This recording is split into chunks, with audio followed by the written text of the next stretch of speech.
Hi, I'm Konrad Marshall, host of Good Weekend Talks. After a short summer break, the podcast will be back in January with plenty of exciting interviews booked in the calendar already.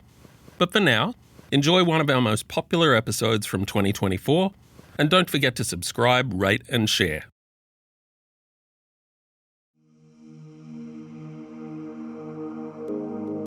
Hi, I'm Konrad Marshall, and from the Sydney Morning Herald and The Age, welcome to Good Weekend Talks, a magazine for your ears featuring in-depth conversations with fascinating people from sport and politics, science and culture, business and beyond. Every week you can download new episodes in which top journalists from across our newsrooms talk to compelling people about the definitive stories of the day. In this episode, we speak to Kate Winslet. The Oscar-winning actress is in Australia right now, promoting her new film, Lee, a biopic about the life of pioneering war correspondent Lee Miller. Miller's photography from the front lines of the Second World War famously captured the most telling and sensitive micro-details within that setting, in a way that perhaps only a woman could. Her images take viewers into the London Blitz, the liberation of Paris, and the atrocities of Nazi concentration camps in Buchenwald and Dachau. Winslet is, of course, the star of films and TV shows, from Titanic to Mayor of Easttown, and she joins me today from a hotel room in Sydney. Welcome, Kate. Thank you for having me. It's our pleasure. First off, I just wanted to confirm something. I believe you have Lee Miller's kitchen table in your home. How did that happen? I have, yes, I do. I have a table that was owned in the Penrose holiday home. And when Lee Miller and Roland Penrose were newly lovers, they would spend a great deal of time in this home. And Lee was an incredible cook. And that was the kitchen table. And she would cook the food and they would eat the food and they would have these wonderful sort of hedonistic summers of love with their surrealist friends all around them. And yeah, some friends of mine work for an auction house and the table came in and they called me and they said, Kate, you've got to get this table, and told me the story behind it. And I just couldn't believe it. And so I did get the table, and that was back in 2015. And that was the beginning of the whole journey for me. I just sat at this table and I thought, wow, Lee Miller sat at this table too. Why hasn't anyone made a film about her? And that was really the beginning for me.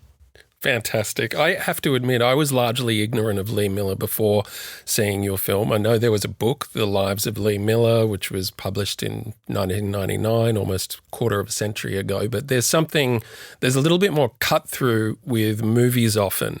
It made me think of watching Hidden Figures, that movie about a group of female African-American mathematicians who work with NASA on the space program.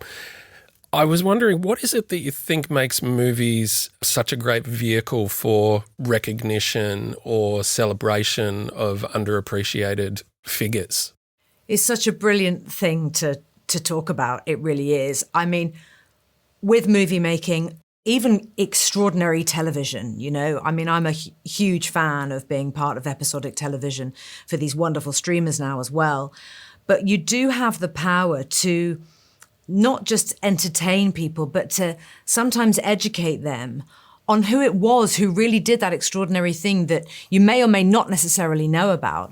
But even discovering somebody, perhaps for the first time, like maybe it sounds like you have done with Lee Miller, but discovering them for who they really were. And what I found in putting the film together and the 5 years I spent developing it before we even had a movie that was ready to go, I learned that so many women of historical significance were often defined through the male gaze, or they had these labels slapped on them. Lee Miller was known for having been this former cover girl, ex-lover and muse of Man Ray. That term muse, it's very reductive in a way, almost infantilizing. And Lee was a model for a tiny sliver of her life in her 20s, and she hated being a model. She couldn't wait to walk away from it, and very famously said, I'd rather take a picture than be one. She'd always loved photography. She'd learned it from her father as a child. It was something she'd always done, was very comfortable with a camera. And that was what she wanted to do with her life. And having the courage that she had to go to war as a woman, to get the right to go, to get those permissions was incredibly tough. No women were being allowed into those conflict zones, but Lee just wouldn't take no for an answer. And this decade of her life that we cover in the film, for me, was when Lee really became Lee. She went to war as a flawed, complicated, middle-aged woman, and she did it to bear witness, to be that visual voice for the innocent victims of conflict. And when you think about photojournalism today and what those individuals do to capture those searing, arresting, sometimes terrifying images, it is the most phenomenally selfless and brave job in order to reveal the truth to those of us at home who have no idea what's going on. And Lee was one of those pioneering people who did that as a woman. And it was just a story that I just felt it really had to be told. It happened so slowly, yet kind of overnight. We woke up one morning and Europe was at war. Only non-military access for women. I just want to do my part. Why should the men get to decide what that is? I'm heading to the front. Ready to go? That's not what I thought you were going to say. Watching this film in this moment, it's impossible for, at least where I sit, not to reflect on the journalists that have been killed in the past year during the Israel-Gaza war. Recent reports suggest something like 128 media workers have died, the vast majority of them Palestinian. And that doesn't seem to have created that much of a stir at all. Does that surprise you in this day and age? So many things surprise me in this day and age. You know, when I was putting Lee Miller together, I was very, very fortunate to have a former female photojournalist who now covers security for Reuters and who shall remain nameless out of respect for her. She helped me enormously in coming to understand what that job is like for a woman now, today. And the sheer determination to bear witness and never look away took my breath away and still does. And that's why I wanted to play this role, because Lee's ability to go out into the world against all odds and do something, to make a difference, to tell those stories, to make sure that the victims of conflict stories were upheld and told and never forgotten. And to do that at a time when there was no safety, there was no run for cover, there was no get out of jail free card. And she carried on going. She didn't go home. She didn't say, this is too much. She stayed and she saw it all through. And what she did was just extraordinary and admirable. And I bow down to anyone who does that job. There are so many moments in the film that you highlight how Miller bumped directly kind of up against the patriarchy and punched on through to do what she wanted and needed to do. I'm just wondering, when you're finished with a role like this, do you emerge with a little bit of that same sort of chutzpah that she had? Do you take a little bit of that with you into your life after you've sort of been that character for a while? Yeah. I mean, yeah, you do. And because the film was developed over a number of years, I was in a position where I had full and complete access to the archive, which exists in the UK. And it's an internationally renowned art archive run by members of Lee's family, her granddaughter Amy and her son Anthony Penrose, who was a very important collaborator for me in putting the film together.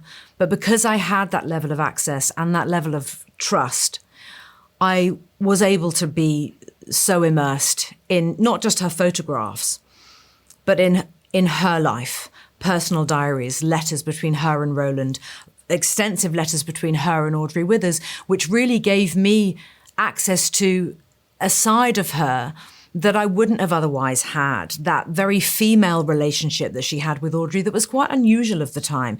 And she stayed very close friends with Audrey Withers until until Lee passed away in 1977. Audrey Withers being the editor of Vogue. Exactly. Audrey Withers being the editor at the time of British Vogue. And Audrey Withers, played by Andrea Riseborough so brilliantly in our film, she was an extraordinary woman because she actually had wanted to be a writer. She was a very left-leaning individual, and she really championed other women. And Lee had never really written before.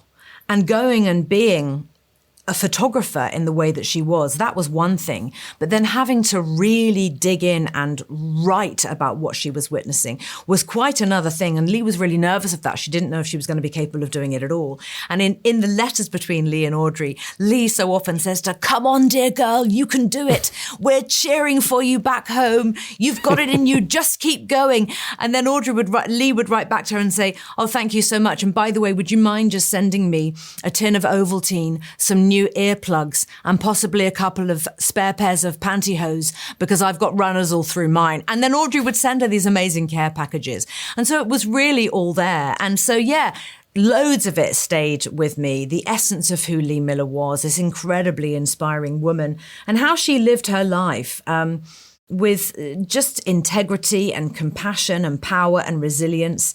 You know, I try and live my life by that, and my sisters do, and my friends do.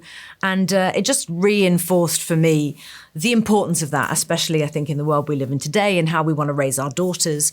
And yeah, so a lot of who Lee was has definitely stayed with me. I've read about the amount of time that you spent going through those archives, that they sort of expected you to turn up and read through some material for a little while and then leave, but you were a constant visitor, sort of burrowing in to learn by osmosis. You also said at some point that you felt it was maybe the most traumatic role that you'd ever had, that it left an imprint on you. Was that to do with what we now assume was her depression and PTSD and struggles with alcohol after the war? What was the tough part? It was all tough. It was all tough. Putting the film together, putting the financing together, putting the crew together, the cast, all of it. It was absolutely wonderful, but every single part of it was absolutely tough. But as an actor and now filmmaker, in having produced the film as well, you know, sometimes when you're recreating scenes of a historical nature that you absolutely know happened, and you're trying to do that in the most authentic way you possibly can, whilst you know that what you're doing isn't real, you absolutely know that it was real. Right. And the responsibility that comes with that is enormous, and especially when you have family members who are still alive and for whom this story is incredibly important and means so much to Anthony Penrose, Lee's son, that the film has now been made. I tried to make it for, it's now 9 years, and wow. And Anthony had been waiting something like 35 years to see this film get made, and many people had tried before and hadn't done it. So when you're recreating scenes entering Dachau concentration camp, discovering the train carriages, and also working through Lee's very traumatic childhood, where something horrific had happened to her, a deeply buried secret that she was told never to tell, like so many women. She refused to allow that thing to define who she was, but it did give her this very powerful streak of injustice that literally vibrated inside her, I feel, throughout her entire adult life. So recreating that level of intensity and trauma and truth, yeah, it's really, you know, it is very difficult but you have to do it. If you want people to believe what it is that you're doing, you have to do it. And it just mattered to me to do the best job I possibly could and to honour who she was for her son, Anthony Penrose's sake. If for no other reason other than that, actually, it was very important to me that he was happy. It did have a very truthful and sort of unvarnished feel. There's a distinct kind of lack of vanity in the project. Many people have noted how there was very little makeup, no body shame. And I've heard people try to tell you before that it was sort of brave for all of this. Yet what I think you actually felt was sort of relief at being able to portray someone as they are. Is that... closer to the mark? Like, I mean, honestly, I don't feel like I was making any statements at all. I was just doing my job, which is what I always try and do. But it's so interesting, isn't it, how, you know, when we talk about like whether an actress has makeup on or they don't have makeup on, you know, we don't say to male actors, wow, you were so brave for this. You grew a beard. Yeah. You had a paunch. Well done, you're brave. Wow, so brave. We don't say that to the men. Why the heck do we say it to the women? It drives me completely nuts. I was being like Lee, you know, I was trying to be as free with myself as comfortable with myself as she was with herself, and just trying to honour who she was and what she lived through.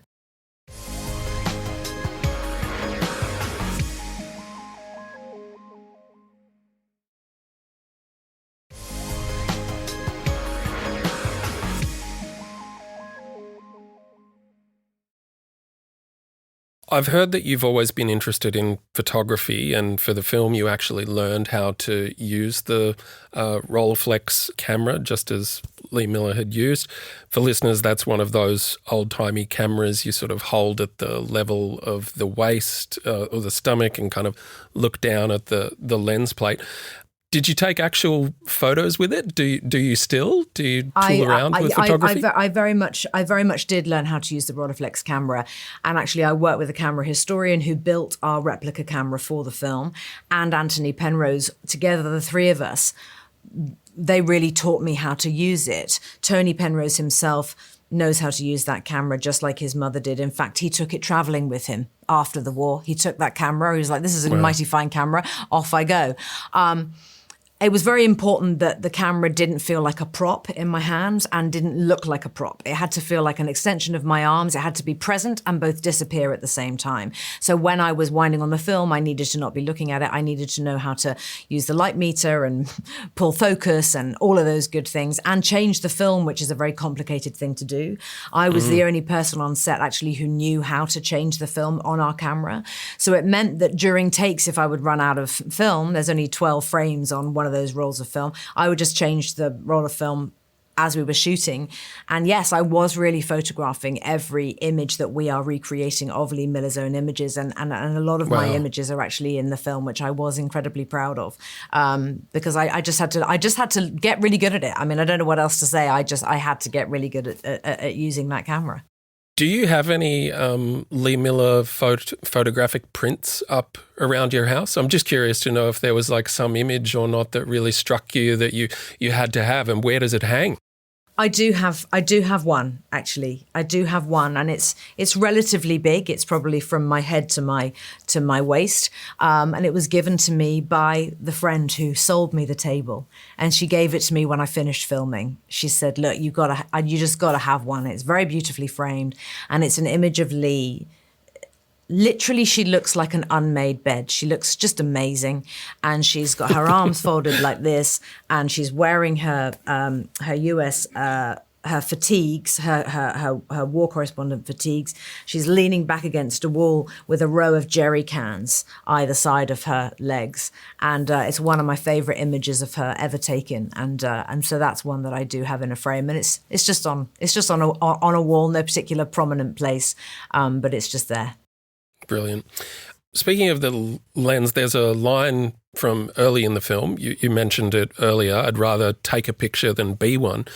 I'm just wondering, how do you feel about that as an actor, as someone who sort of is a moving picture a lot of the time?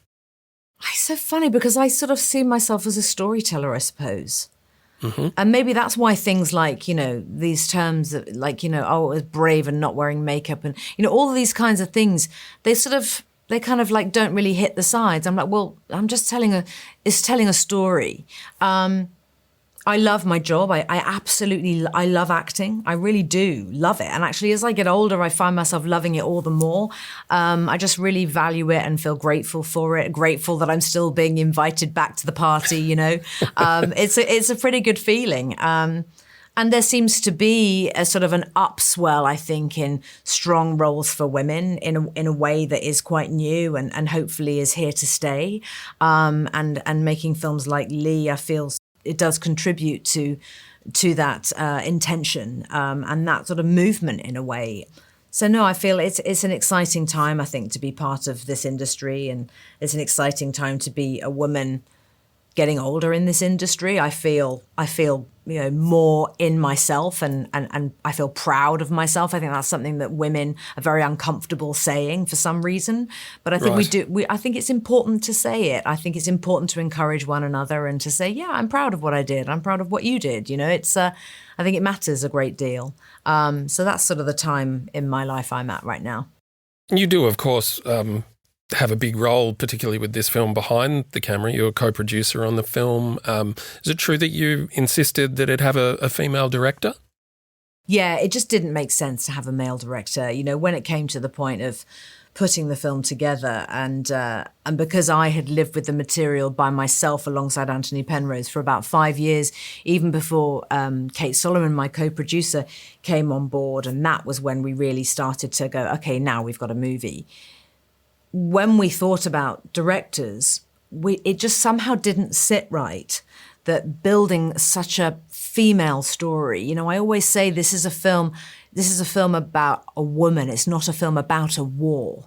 And it mattered very much that we really hung on to that intention across everything. So yes, the director being a woman, Ellen Kuras, who I've known since Eternal Sunshine of the Spotless Mind. She was a cinematographer for years, much revered cinematographer. But we had lots of department heads who were women as well, and that just mattered a great deal. And because I've been doing this job for such a long time, very, very fortunate to have had people who I've known since I was, 20 years old, working on films years and years ago. Gemma Jackson, our set designer, I have done a couple of films with over the years, and Ivana Primorak, our hair and makeup designer, I've known since 2008 when I did The Reader. And just being able to pick up the phone and say, I've got this film, and, if it happens, it would mean the world if you'd come along. And they all did, And the same with the actors. I was able to make that personal outreach to everybody, and they all said yes. And they stayed with us. Sometimes with an independent film, other things get in the way, other opportunities might come along for that actor and time frames shift and what have you. But everyone kept the space for us and showed up. And it's been an incredibly rewarding experience because of all of those wonderful people. It's so interesting that you say that about it not being a war movie, but a movie about a woman, because I had no real knowledge of the movie when I went in to see the advanced screening with my wife, and I emerged later and was like, I wasn't expecting a Holocaust movie. And she sort of turned to me and snapped. She was like, it wasn't just a Holocaust movie. This was a movie about a badass bitch. Like, that was her immediate response. So yeah, good for her. I understand that it was you who personally asked Andy Samberg to take on a very important role in the film as well. And I think most people would know Samberg from SNL skits and goofball comedies. We love him in my house as Detective Jake Peralta from Brooklyn Nine-Nine. Yeah. What did you best know him from, and how on earth did you see past his kind of goofy smile to make this leap of logic with the casting? So having worked with Jack Black and Seth Rogen in my life, I know, and Jim Carrey, I know that comedians are among some of the most interesting, deep thinking people in this industry.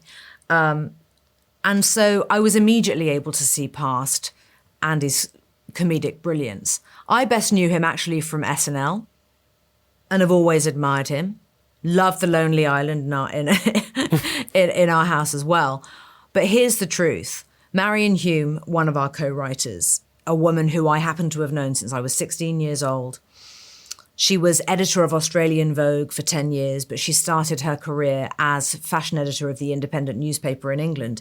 Anyway, Marion, about 4 years into the process, called me up one day and she went, Winslet, have you noticed how much like Davy Sherman Andy Samberg looks? I said, does he really? She said, yeah, come on, pull up the two images now. So I did. And it was absolutely uncanny. Andy Samberg is a dead ringer for the real Davy Sherman. And she said, go on, ring him up. I said, I don't know him. She said, oh, come on. I'm sure you can get a number for this. Get in touch with him and ask him. I said, well, I don't know if he'd want to do it. He might not feel comfortable playing that kind of a role, playing somebody not comedic. But the truth is, the real Davy Sherman had the most extraordinary twinkle. He and Lee would, you know, the banter between the two of them, the fun jibing and the jokes he would crack. He was the wise guy all the time. So there was that sort of sparkle that he had that Andy clearly has in abundance. And when I first spoke to him, the thing he said straight away was, I really would love to do this. And I completely believed him. And then I said, well, do you want to just read some scenes and see how you feel? He was like, yeah, sure, I absolutely would. And it was just magic right away. There was not a hint of that. There was not a hint of SNL or Brooklyn Nine-Nine in any of it.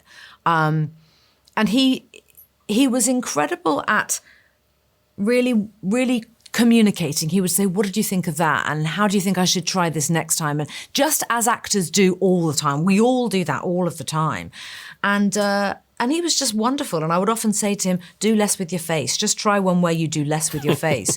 Because as a comedian, of course, their face is absolutely everything. You know, they raise an eyebrow and it can be hilariously funny. And he knows how to play an audience better than anyone I know. But so sort of removing that from himself was literally taking away his safety net. And I think it was very nerve-wracking for him. He was absolutely brilliant. And we got on so well. And he's a great friend. And I'm enormously grateful that he wanted to do this with us. He's just brilliant in the film. One last question. This last part isn't really in the film, but I understand it's a nice coda worth knowing that Lee Miller somewhat pulled herself together before her passing, overcoming some of her troubles, taking herself away to Le Cordon Bleu cooking school and in Paris, and almost reinventing herself with this new creative outlet. As a finishing note, if Kate Winslet had a third act and had to go away and reinvent herself later on, what might that look like? What would you try your hand at? Many different things. It would probably involve food in some way, I have to say, because I am a cook myself and love food, and we do in my family. Probably something to do with food. I don't know if I can ever really see myself truly stepping away from the film world and storytelling. I just love it so much. I've definitely done a lot more writing, been much more involved in the writing side of things for the last probably 5 years, not just with Lee, across other things. I've worked with some great writers who've really included me. Even Mayor of Easttown, I was quite included alongside Brad Inglesby in the sort of evolving shape of that character. So I don't know if I'd ever really be able to fully walk away from the creative and do something totally different. But if I did, it probably would have something to do with food. Yeah. Fantastic. All right. Thank you so much for your time, Kate. Thank you. Lovely to meet you. Thanks.